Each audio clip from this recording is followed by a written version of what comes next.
Bonjour les graphes et bienvenue à cette nouvelle vidéo, ravi de vous y retrouver.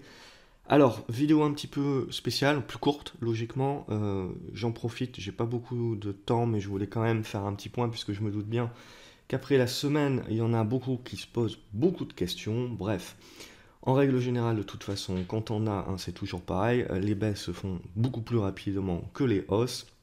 Et bien évidemment, ça fait paniquer un petit peu tout le monde. Mais toujours est-il, il faut toujours prendre un petit peu de recul, de perspective. On le voit sur le CAC 40. Très bien, en effet, nous avons perdu l'équivalent de 5% en deux séances. On fait un petit rebond technique. Enfin, on a fait une stabilisation jeudi et un rebond technique sur la suite. On a ce niveau des 5390 qui a plutôt bien réagi. Donc, au-dessus de ce niveau-là, on reste en mode rebond. Mais voilà, on va rester en mode rebond technique, c'est-à-dire à titre personnel, je ne pense pas qu'il faut s'attendre à grand chose tant qu'on va buter dans cette zone des 5520 points, 5530 points.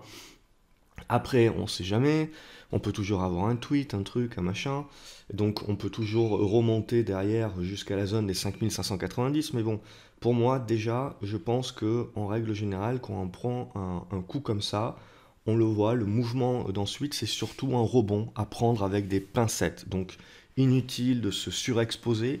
Les plus court-termistes peuvent jouer des rebonds, mais derrière, pour les moyen-termistes, on est toujours avec une grosse part de liquidité en mode attente. À titre personnel, c'est ce que je fais. Je me mets en mode observation, j'attends. Et ce que j'attends tout simplement, c'est qu'il y ait une deuxième salve baissière, et éventuellement pour moi qui serait alors sous les 5390 points, qui irait chercher une zone comprise entre les 5320 et les 5340. Et concrètement, je conserve une large part de mes liquidités si jamais on va chercher cette zone-là. C'est celle-là qui va m'intéresser. Donc on est plutôt en mode rebond, dans ces cas-là il ne sert à rien de jouer aux devinettes, on est tout simplement en mode attente. Il y a des éléments, le marché tout simplement est en train à changer de paradigme, c'est-à-dire qu'il voit le verre à moitié vide, potentiellement il va rechanger de paradigme derrière en se disant ok c'est bien, la Fed va baisser les taux, et potentiellement elle va baisser les taux de 50 points de base, mais en même temps, je veux dire, les statistiques économiques, on peut toujours dire ce que l'on veut, il y a toujours plusieurs modes de calcul, et il y a certains modes de calcul qui sont beaucoup moins négatifs que ceux que on a pu retenir ces derniers jours. Bref, je ne vais pas m'étendre sur le sujet parce j'ai pas beaucoup de temps, mais globalement, voilà, toujours prendre tout cela avec des pincettes. Toujours est-il que voilà, le marché, il a décidé de prendre des profits, et bien soit. Là, on voit qu'on a un gros morceau entre 5390 et 5450 points, c'est la grosse zone de support.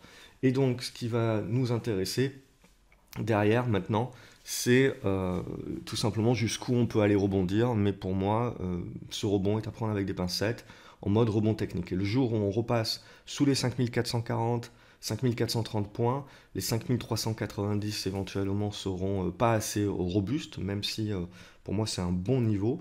Et à la limite, hein, je ne serai pas contre une mèche ici qui permettra de revenir sur des dossiers. Des bons dossiers, il y en a. À des bons niveaux de valorisation, il y en a. Et clairement, là, c'est juste une affaire de timing. Donc comme d'habitude, si vous appréciez ces vidéos, n'hésitez pas à mettre un pouce en l'air, ça me fait toujours plaisir, et également à vous abonner à la chaîne, comme ça vous ne loupez aucune autre vidéo.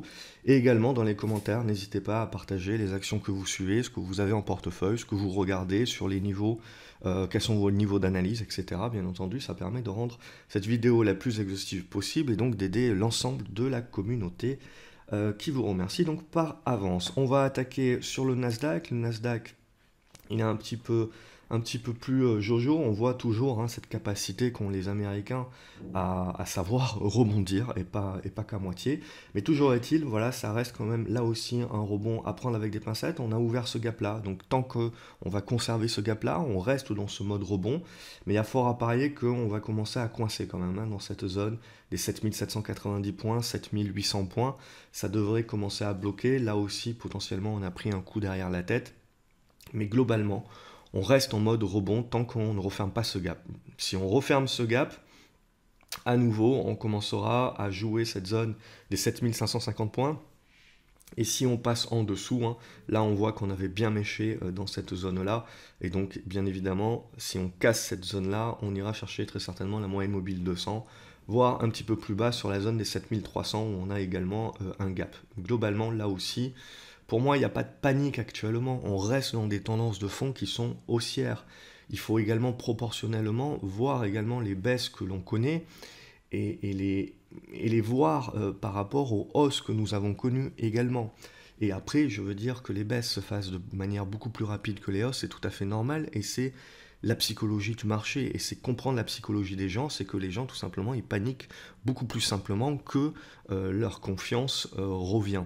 Donc c'est clair et net que voilà, la hausse se fait toujours, on dit toujours que la hausse se fait en escalier, et que derrière la baisse se fait en mode toboggan. C'est bien lié aux émotions hein, des gens, et donc c'est tout à fait logique. Donc là, tout ce qu'on est en train de voir, c'est éventuellement une construction intermédiaire. Pour l'instant, on ne peut pas parler justement de correction, on est dans une consolidation, on est allé chercher des supports, on a rebondi, maintenant ce qui nous intéresse c'est de savoir est-ce que ce rebond peut construire et donc casser par le haut pour en fait avoir fait tout simplement une simple consolidation pour mieux repartir vers le haut, ou au contraire c'est une consolidation qui va créer une construction que l'on va casser par le bas et donc qui va engager une correction. Donc quand on est là, on est entre deux chaises clairement, et c'est pour ça que le mode observation est actuellement pour moi le plus intéressant.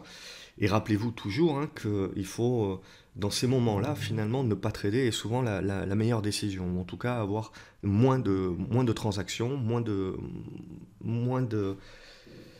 trading. Et ça permet voilà, de prendre le temps et de patienter et potentiellement de pouvoir toucher des actions, donc du coup, à des niveaux de prix qui sont très très intéressants.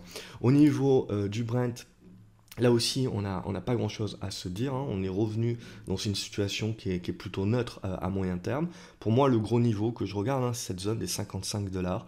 Tant qu'on est au-dessus, bon, ben voilà, ça zigzague énormément, c'est en train de se chercher. On est en train de construire une figure de moyen terme, mais globalement, tant qu'on est dans cette figure-là, c'est quelque chose d'assez neutre. Et on va dire que à ces niveaux de prix-là restent intéressants pour aujourd'hui la majorité du secteur. Donc il n'y a pas non plus, pour l'instant, on est sur des niveaux qui restent intéressants un petit peu pour tout le monde. Donc je vois pas non plus là de grosses catastrophes pour le moment, même si bien évidemment pour revenir un petit peu à l'achat sur les pétrolières, parapétrolières et compagnie, ça serait bien que le pétrole puisse revenir au-dessus des 60-61 dollars. Pour l'instant, on se cherche et éventuellement, on n'est pas à l'abri d'aller chercher les 55 dollars. Du coup, vous voyez, si on devait avoir une seconde salve baissière, donc qui ferait revenir potentiellement le CAC 40 vers la zone des 5320 points, bah, il y aurait fort à parier que le pétrole, lui, reviendrait dans cette zone des 55 dollars. Et là, je pense que ce serait une zone assez intéressante, justement, pour conserver des liquidités, pour pouvoir repasser à l'achat. Du coup, le cuivre, bah, lui, il est un petit peu miné, hein. Il nous avait déjà envoyé un bon signal la semaine dernière. Donc il reste en terrain miné, lui, il n'y a pas grand-chose à dire de plus. Il faudra, pour revenir à avoir un petit peu plus de confiance, il faudra revenir au-dessus des 2,60. Pour l'instant, c'est pas le cas et on ne le voit pas trop venir. Au niveau de l'or, ben, ça continue de correctement construire, hein. Là aussi, c'est une construction, mais pour parler de relance haussière, il faudra réussir à déborder par le haut. Déborder par le haut, on le voit, c'est repasser au-dessus des 1520, 1530 dollars. Et là, à nouveau, on se rattaquera à cette zone des 1550, 1560 dollars qui, en cas de cassure, permettrait d'ouvrir la voie potentiellement aux 1600 dollars. On aura l'occasion d'en reparler, mais globalement, là aussi, une tendance haussière forte, hein, avec une consolidation intermédiaire et éventuellement une relance qui est en train de se mettre en place. Au niveau de l'argent, c'est la même approche. Là aussi, on est venu un petit peu en deçà du niveau que j'avais vu. Donc on est revenu jusqu'aux 16,90$, 17 dollars. Et là également, ben, on est en train de construire, on voit hein, la volatilité des matières premières, c'est très important à le prendre en compte. Et puis sur les minières, c'est encore plus important. Et donc ça, c'est à prendre en compte avec vos tailles de position. Vous devez être capable, là, pour l'instant, je veux dire, même s'il y a eu une grosse consolidation et un retracement important de la hausse, pour l'instant et pour le moment, ça reste une tendance fortement haussière. Et donc, il n'y a pas la mer à boire, tout simplement. Il faut éviter de paniquer. Pour éviter de paniquer, en règle générale, il faut éviter d'avoir un petit peu trop d'argent qui est engagé sur des produits qui sont assez volatiles, ou alors il faut avoir suffisamment de bouteilles et d'expérience pour savoir évidemment ce que l'on fait, et donc tenir la position. Là, en l'occurrence, pour relancer la hausse sur l'argent, il faudra redépasser cette zone des 17,80$, 17,90$, et à ce moment-là, on rouvrira la voie des 18,70$. Sinon, le support est toujours là, hein, 16,80, 16,90. Éventuellement, on peut aller jusqu'au 16,60, mais globalement, là, on est en train on est en train de très très bien construire et ça reste positif. Au niveau de l'euro-dollar, eh ben, on continue de naviguer sous une oblique, enfin sur une oblique baissière, support, et pour l'instant, ben, elle continue de tenir. Donc c'est toujours une tendance baissière, bien entendu, mais tant qu'on ne casse pas par le bas cette oblique-là, on n'a pas une accélération de la baisse. Et donc, du coup, pour l'instant, le dollar reste fort, mais on reste sur une pente, on va dire, douce, entre guillemets. Ce qui sera très intéressant, c'est le changement de paradigme qui va pouvoir impacter les marchés le jour où on a une pente beaucoup plus dure qui se met en place, alors que ce soit une cassure par le bas, ou que ce soit éventuellement une construction pour derrière retourner à la hausse. Ça, évidemment, c'est la Fed qui aura les cartes en main avec sa décision à la fin du mois sur les taux éventuels. Voilà, on a fait un petit peu le tour. Maintenant, on va regarder les actions. Bien entendu, il n'y a pas grand-chose. J'ai fait vraiment une grosse sélection pour regarder la vidéo courte. Il y a pas grand-chose, je dirais, d'intéressant. Alors, il y a des bons supports, on observe des bons niveaux de support, etc. Mais derrière, voilà, c'est aussi beaucoup d'attente, de patience et d'observation toujours. Éviter de tirer toutes les cartouches en même temps et donc plutôt être dans une stratégie où on fragmente les rentrées en position. C'est en règle générale ce qui émotionnellement permet de garder le cap et d'éviter de paniquer. Après voilà, on a des titres qui sont moindre risque et ce que l'on voit c'est que la majorité des titres moindre risque tiennent très très bien. Et du coup, on a eu des breakouts, notamment récents, qui continuent, eux, de bien tenir. Et donc, à l'image de ABC Arbitrage, qui continue de rester bien haussier, malgré, on voit, des semaines qui sont un petit peu compliquées. Les bons dossiers permettent de résister. Donc, le moindre risque vous permet de résister et de rester, donc, émotionnellement, on va dire, toujours calme. Donc, budget télécom également, on a eu les résultats qui sont tombés, donc il y a des volumes qui sont en train d'arriver, on est en train d'arriver au bout de la figure, on est en train d'arriver pas loin de la cassure de cette oblique baissière, donc qui déclencherait donc la mise en place d'un retournement haussier. Donc à surveiller ce dépassement des 3,30 € et derrière les volumes, la hausse des volumes qui est plutôt un bon indicateur. Au niveau Central Puerto, ça c'est une tendance baissière, mais plutôt en mode recovery, en mode fondamental qui m'intéresse. Et donc on a eu une bonne réaction déjà sur la clôture, quasiment vendredi. Donc ça c'est un bon chandelier qui me plaît bien. Maintenant la prochaine étape ça va être de revenir dans cette zone des 3,30, 3,40. Et puis derrière, après une petite consolidation à plat, de réussir à le breaker. Et ça, concrètement, ça sera un joli signal derrière pour jouer un retour sur les 4$, 4,30$. On aura l'occasion d'en reparler. Clara Nova, ça c'est un autre exemple où on voit que le titre a baissé de 20% avant de se reprendre grâce aux résultats. Mais toujours est-il, il a dégradé la tendance. Et donc on voit que même les résultats n'ont pas réussi à réinsuffler un caractère haussier à la valeur, qui aura certainement besoin encore de construire autre chose. Et on voit surtout donc le pivot, il est à 7,70 €. Tant qu'on ne va pas réussir à dépasser ces 7,70 €, on ne va pas pouvoir mettre en place une relance durable haussière sur le titre Clara Nova qui va certainement continuer donc de construire. Au niveau de Crédit Agricole, j'observe beaucoup les bancaires. Pour moi, si les bancaires vont, tout va. Là, on voit qu'elles ont été attaquées cette semaine, mais globalement, pour moi, ce niveau des 10,30 €, 10,40 € est déjà un premier gros niveau pivot, au-dessus duquel il faut rester si on veut rester confiant. Si on vient à casser cette zone-là, bon, il y aura fort à parier qu'on reviendra chercher une oblique haussière vers les 10 €, mais on cassera un petit peu plus la dynamique. Donc là, je serais tenté de dire que voilà, on a une bonne faiblesse cette semaine, mais qui n'est pas encore, je dirais, fatale. L'idée pour moi, c'est la conservation de cette zone des 10,30 €, 10,35 €, 10,40 €. Au niveau de DBV Technologies, on a eu l'annonce que la FDA acceptait le dossier. Alors, c'est une acceptation de dossier, ne nous emballons pas non plus. Mais c'est toujours ça, je veux dire, l'an dernier, quand il avait été justement, quand, quand la direction avait décidé de retirer le dossier justement pour remettre d'autres documents, etc., le titre, on le voit, avait bien capé. Donc là, ce qui va être intéressant, de toute façon, graphiquement parlant, c'est de pouvoir s'affranchir des 17,20 €, 17,30 €. Donc clairement, c'est ça qui donnera le signal. Donc on verra si cette news, à mon avis, elle peut être achetée au début de la séance, mais après, voilà, c'est pas non plus... On attend, c'est sur la bonne voie, mais derrière, il y a encore beaucoup plus d'attente que ça sur DBV. Equinox, donc on voit là aussi les bons dossiers avec des bons momentum, des bonnes forces acheteuses, résistent très très bien. Donc là aussi, les 3,80 € en support. Eurobioscientifique, c'est un plus petit titre, mais on voit qu'il y a des bons volumes qui commencent à arriver, hein, depuis qu'on a eu la cassure ici, une construction intermédiaire. Donc on joue le breakout ici des 3,70 €, certainement reviser une zone autour des 4,20 €. Au niveau de LVMH, on voit la dégradation continue, hein, donc on en avait déjà parlé. Donc là, on confirme la dégradation. Éventuellement, on peut faire un rebond technique en mode pullback sur cette oblique ici, mais globalement, pour moi, on est en train de continuer la consolidation.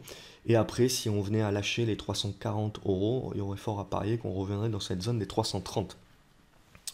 Au niveau de Morel et Prom, c'est un titre que j'apprécie, que je laisse pour l'instant vivre avant de recharger, c'est-à-dire j'ai cette oblique baissière qui m'intéressera et qui pour moi est support et sur laquelle je continuerai d'accumuler la valeur. Au niveau de Quantum Genomics, là aussi, à l'image de Claranova, hein, euh, il faudra une grosse news pour inverser la vapeur, et graphiquement parlant, on va pas avoir grand chose tant qu'on n'arrive pas, vous voyez, à redéborder cette zone des 4,75, 4,80.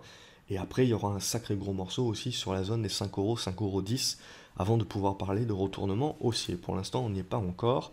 Au niveau de Sanofi, on voit bon, que c'est une belle tendance protective actuellement, même si là aussi on a consolidé, mais pour l'instant rien qui remet en cause la tendance haussière de fond. Jérôme Privé, il y a eu des bons volumes vendredi, d'une manière générale elle a plutôt bien résisté cette semaine, donc c'est là où aussi c'est intéressant, quand vous avez des tendances baissières, donc des titres qui sont plutôt faibles et qui résistent dans la baisse. Ça, c'est également assez intéressant. C'est intéressant d'avoir des titres qui sont forts, haussiers et qui résistent à la baisse, mais aussi pour éventuellement jouer des recoveries, etc. Les titres qui doivent vous intéresser, c'est les titres qui sont baissiers mais qui résistent à la baisse, et donc qui ne baissent plus et qui trouvent quelque part un socle. Et c'est le cas cette semaine de showroom privé, avec deux grosses séances, hein, avec des bons volumes. Alors là, on va certainement arriver sur résistance, hein, on passera pas, éventuellement on va consolider, mais ça c'est à observer parce qu'éventuellement il y a une construction de rebond qui est en train de se mettre en place sur showroom privé.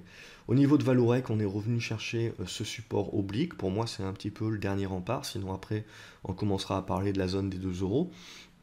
Éventuellement, on peut jouer un rebond technique, mais on voit là, la situation quand même s'est nettement dégradée et mettra très certainement un bon moment à se reconstruire. Donc cette zone là des 2,15 déjà qui est en premier support, sinon on continuera à dégrader. Verimatrix également, on voit donc anciennement Inside Secure, on voit également une bonne consolidation quasiment à plat et puis un breakout qui est en train de se réaliser avec des volumes. Donc du coup, hein, cette oblique-là continue d'être l'objectif, hein, à aller chercher aux alentours des 2,40 €, 2,42 €. Ça reste positif. Et Walix, il y a un petit peu plus de volumes qui sont en train d'arriver, qui sont croissants. Donc ça, c'est le genre de choses qui me plaît.